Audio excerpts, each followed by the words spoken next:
در شهر و نویاهای ولایت سوخت آزمون فروغ صبح دانایی برگزار گردیده ایستاده است. آزمون از روی 4 دور در شهر و نویاها و ولایت جمهوری برگزار گردیده داوطلبان از روی خواندن نظم و نثر بدیعی معین میشوند.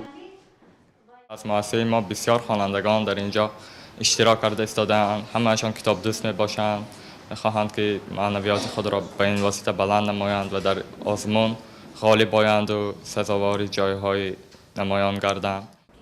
وابسته با برگزاری آزمون در شهر خوجند از جانب اعضای حکمان کتابخانه مرکزی و کارمندان ریاست معارف اشتراکچیان آزمون بهاگذاری کرده میشوند.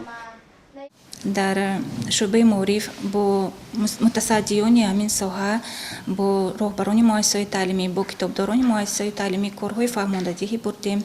در همه مؤسسات تعلیمی گوشهای تبلیغاتی تشکیل کرده شده است. برای برگزاری دور شهری آزمون کارهای آمادگی رفته ایستاده است. با مرام سنه‌های 28 و 29 به نقشه گرفته شده است که آزمون شهری دایر گردد. همزمان از روی طلبات نظامنامه اشتراکچیان آزمون از کتابخانه‌های مؤسسه‌های تعلیمی با موادهای ضروری تامین می‌شوند و سعی و کوشش می‌کنند که در دورهای گوناگون برای گرفتن جایهای نمایان سزاوار دانسته شوند.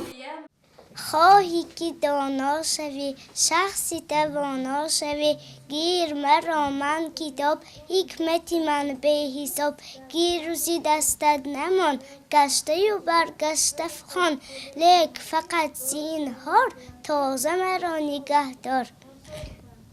انیسی کنج تنهایی کتاب است، فروغ صبح دانایی کتاب است.